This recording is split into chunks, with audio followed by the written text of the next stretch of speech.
Hello, I'm John Molesky. Welcome to Wilson Center Now, a production of the Woodrow Wilson International Center for Scholars. Today, we take our quarterly look at the latest edition of the Wilson Quarterly. And as always, I'm joined by the editor of the publication, Stephanie Bowen. Stephanie, welcome. Thanks for joining us. Thanks for having me.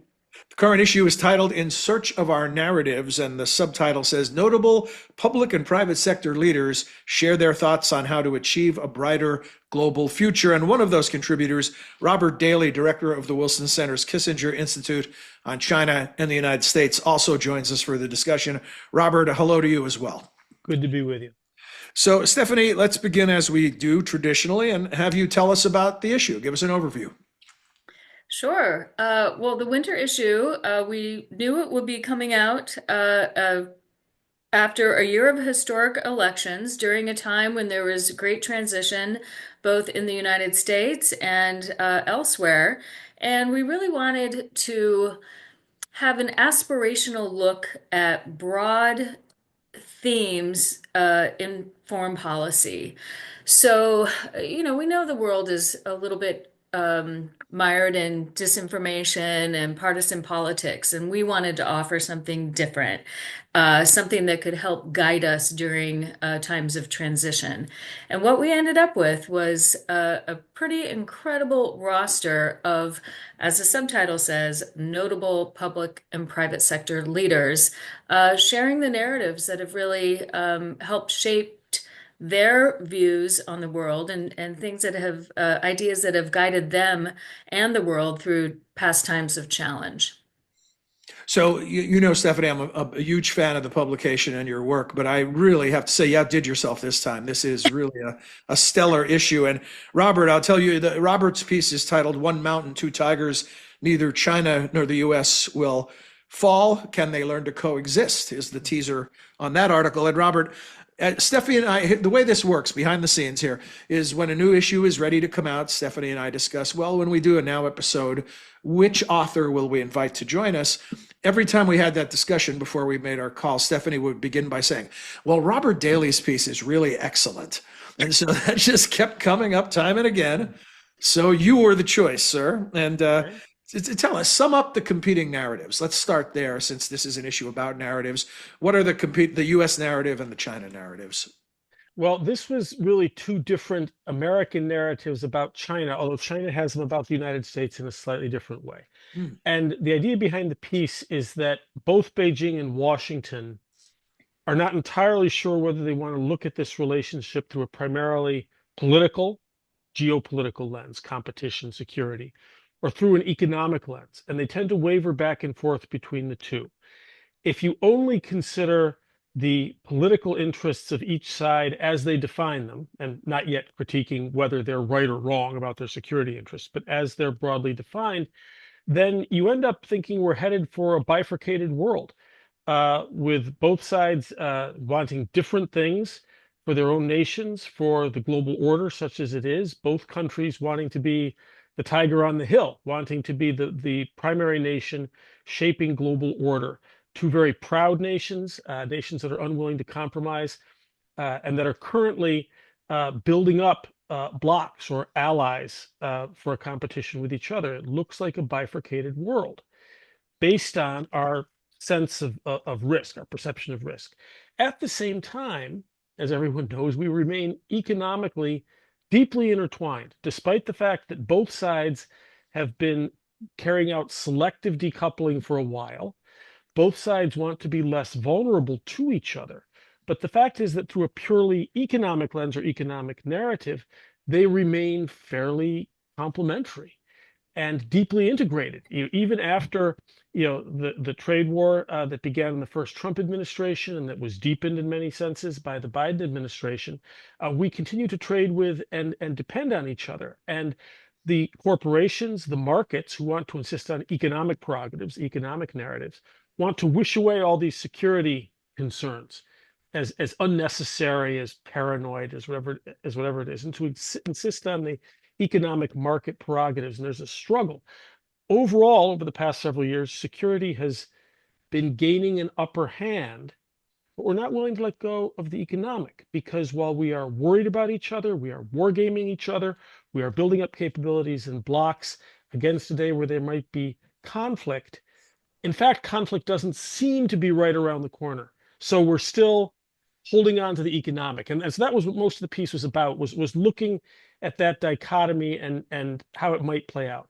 A longstanding narrative about China that China has used, Chinese leadership has used, is that too much freedom is a bad thing. It leads to chaos, and that too much individualism is another bad thing, that it leads to an unwieldy, essentially, society that does not work. Conventional wisdom has said that in the era of global communication, instantaneous global communication and social media and all these things, that those types of notions would begin to break down and people would yearn for freedom the way Americans define freedom. You just came back from another of your trips to China. What can you tell us about that narrative and whether it is losing any momentum or whether it's still strong among the Chinese populace? This is complicated. It's an ancient problem in China. Of course, the way that you just correctly outlined it, too much freedom is a bad thing. The key question becomes who gets to say how much is too much, right? And the Chinese answer is a benevolent but all-powerful government that you can count on, you, the people of China, to wield its power in your interest because it's benevolent and because China's economic success in the past 50 years proves that it has the right formula.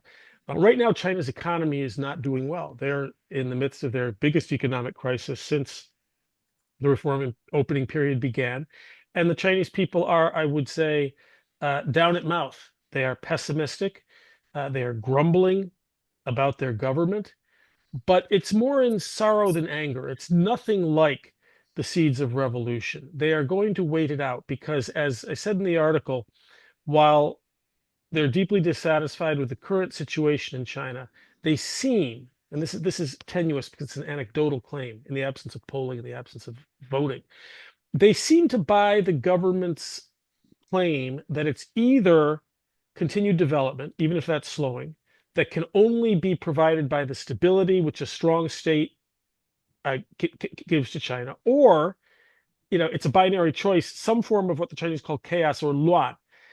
When you ask them exactly what that looks like, you never get a clear answer. If there's no Communist Party, does the province of Hubei invade the province of Hunan? It's not clear. But there's a strong sense, I think, even among the Chinese people, that in fact they do face a binary choice because China was so poor and so put upon for so long until so recently. A society with a living memory of mass starvation, something that Americans have a hard time appreciating, that they tend to place their bets on the side of stability, even if that means they have to put up with a more repressive government than they would like. I think that many of the Chinese people still opt for stability. And of course, they do that in part because the Communist Party, through its Ministry of Propaganda and through other devices, keeps their threat perceptions high, tells them that they face a West, a United States, which is determined to destroy them, and therefore a little privation isn't such a bad thing. And again, my sense, having just been there, is that while the people are more unhappy with their government than they've been probably since 1979, they are going to do what the Chinese call eat bitterness and put up with it. So, Robert, we do a little tag teaming here, so I'm going to hand it off to Stephanie now, and she'll have a few questions for you.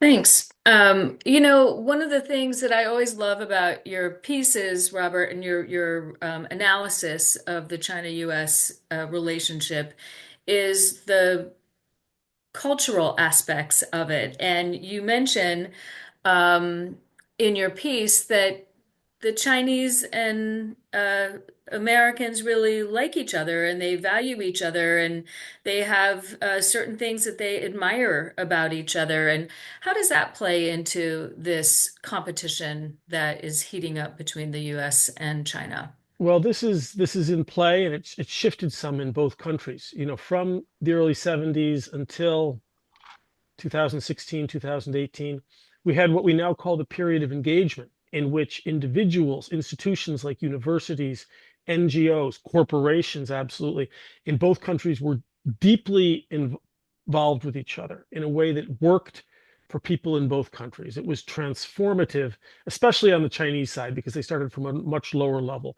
but it also meant a great deal to the Americans who were involved in that. And as I said in the piece, we get along. Our senses of family, of friendship, our senses of humor are pretty compatible overall. There's an awful lot of mutual admiration of each other's cultures. America mostly admires China's traditional culture, not so much contemporary culture, but real fellow feeling and real regard. So at the beginning of the more contentious period, there was a lot of money in the bank on both sides. Now we've spent some of that out. Public opinion polling in both countries now shows well over 80% negative feelings about the other country, and that's real and it's palpable in some ways. But it's the goodwill, in my own opinion, in both countries hasn't disappeared. We had this very, very high regard, and now a whole bunch of concerns through the trade war and security, which have built up a lot of negative views too. But the good stuff is still there, and I think that our leaders could draw on it a little more. They could certainly cherish it and turn up the flame under it by increasing educational exchanges. It would be a good thing if we had more tourists going in both directions. That has stopped, not because the American government has said no. I think Americans just have the idea that China's unsafe. So I would like to see more of that people to people interaction, but it doesn't seem to be happening organically. The negative narratives go deep despite the positive ones. And this is one of the most discouraging aspects of the US-China rivalry. And we tend to speak in America and China, these are political issues. I see most of these issues, even our own domestic political crisis, as ultimately reflecting a cultural crisis. I think that's true in US-China relations too. But we don't, in neither country, do we have a very good vocabulary for talking about that. Maybe this could be the subject of a future Wilson Quarterly. What is the relationship between cultural factors and what we call political factors? We speak about that badly. We have international relations theorists. We don't have cultural critics who are giving us a vocabulary that is useful in this context. I find myself struggling with that a lot as I write, as I speak at the Wilson Center, because it's a vocabulary problem. Stephanie, roll with it. Go ahead. Yeah, sure, sure. It's interesting to me too that you talk about how we're kind of in a holding pattern, and this holding pattern could last for decades. But it also could not. So what are the things that we should be looking out for as Well, I'm asking myself this question too. With the political shift here in the United States, and with only having a week of the new administration under our belt, it is a time to ask yourself what your assumptions. People, I guess I'll say your priors is the fashionable term. I guess I'll stick with assumptions. What have your assumptions been? My assumption has been that because there are genuine reasons for deep rivalry and concern in US-China relations, but no factors yet that actually push us toward war, my assumption has been that we're going to be in something like a new kind of Cold War situation for several decades. And John and I have spoken about this a lot over the past few years on this program. And my further assumption has been that the center of this dispute or rivalry between US and China would be what we call the world order piece. Which country is going to play the larger role in determining what kinds of global systems we have and the values that underlie them. I'm not sure we're still interested in that. Are we still dedicated to the global order piece, or are we pursuing now a hemispheric agenda, an agenda that is more concerned with bilateral relations as measured by trade or other things? And are we less interested now in the global order piece, which is in part normative, right? Who's going to pay to uphold this order? I had thought that was going to be the center of this. I'm not sure that is still the right question. So I'm rethinking. Stephanie's question raises this notion of chronic conditions don't change until they're pushed to an acute stage. And I guess that's the question out there, Robert, is do you see anything on the horizon that would be the hot point, the potential fever breaker?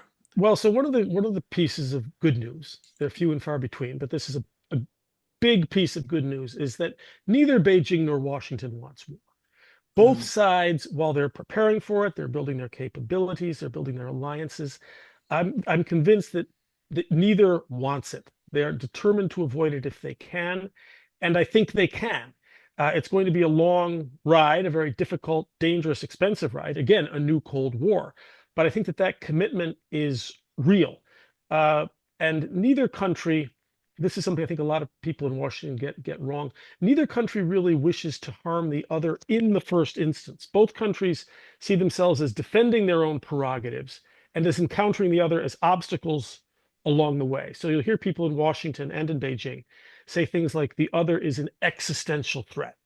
China wants to destroy us. China sees us as an enemy to be harmed. China sees us as an obstacle to be overcome. And that creates enough problems for us that many of these threats are real. But that's very different than a situation in which one country wants to harm or destroy the other in the first instance as their primary goal. That's not quite where we are, which is why I think that with wisdom and patience and yes, risk taking and expense, that we can keep it cold. And I think that that's what China hopes to do as well. You write in the piece, in order to maximize their scope for action, both powers want the global system to resemble their domestic governing philosophy as closely as possible. Who's winning in that regard? Very hard to say. China is certainly making some gains, especially in what nobody is comfortable calling the global south. But in working with other countries that don't want their choices shaped by us, Russia, obviously, Iran, North Korea, certain countries in South America, but even beyond that, a number of countries that are very, very happy to have rich trading relationships with China and therefore will sometimes vote with China in the UN. They sometimes seem to be drifting toward China. On the other hand, if you look at their aspirations for their institutions and for their families, they drift more toward the West. So they don't want to make choices. They want to hedge and balance, play the two powers off against each other. That's probably their best strategy. And our best strategy is probably to let them do that and not try to force it one way or the other. I say this is going to be long, uh, frustrating process that it would only, only a radical change, a form of governmental collapse in either country could change that.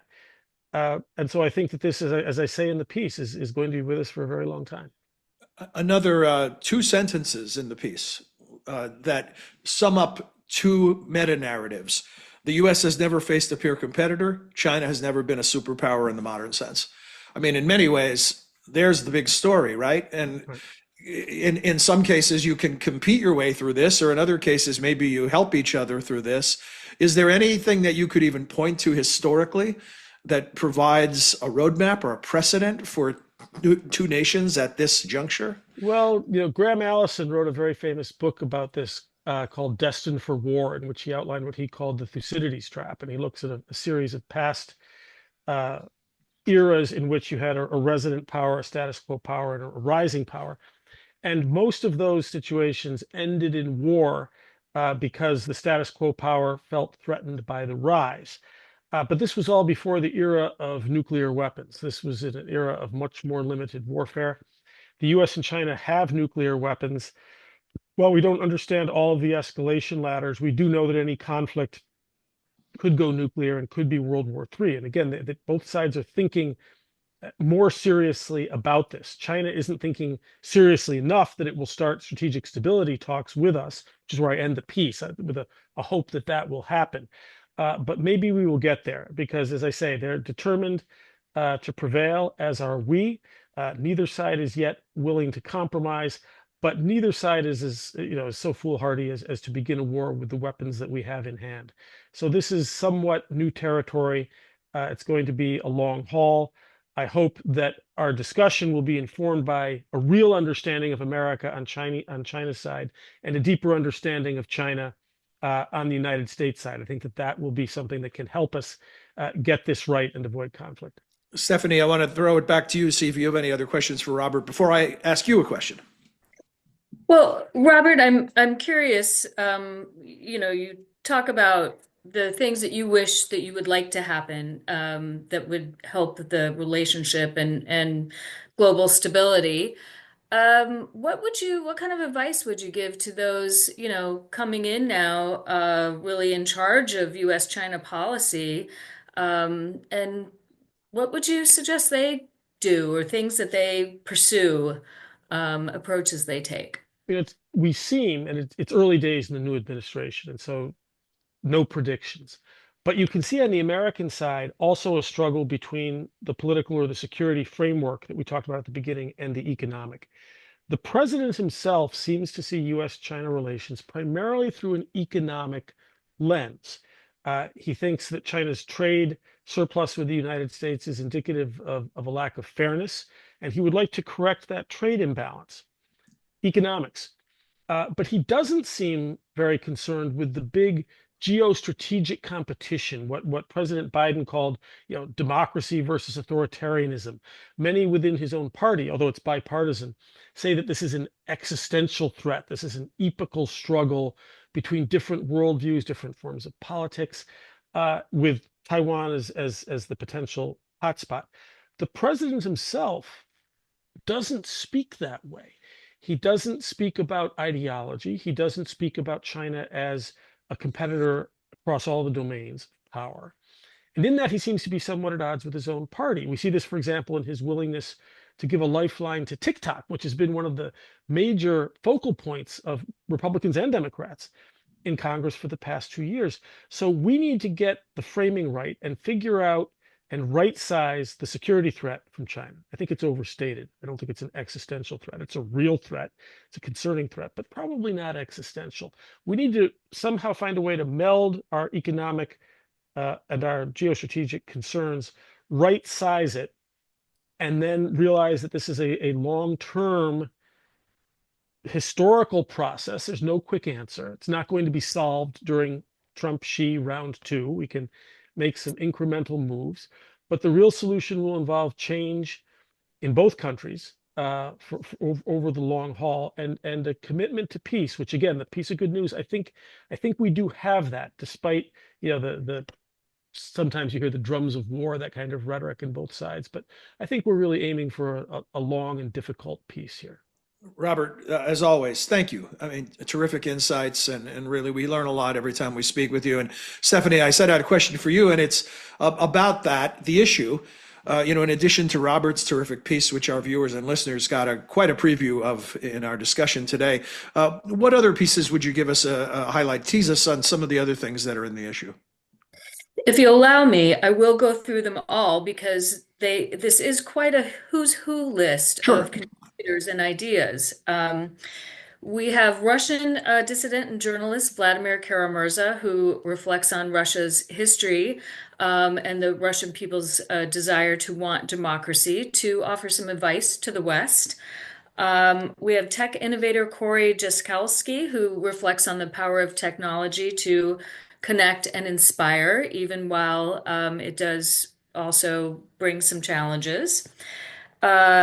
We have former Israeli ambassador to the US, Michael Oren, who writes about the ability to achieve peace in the Middle East and he looks at a overall US foreign policy to bring some specific lessons in there.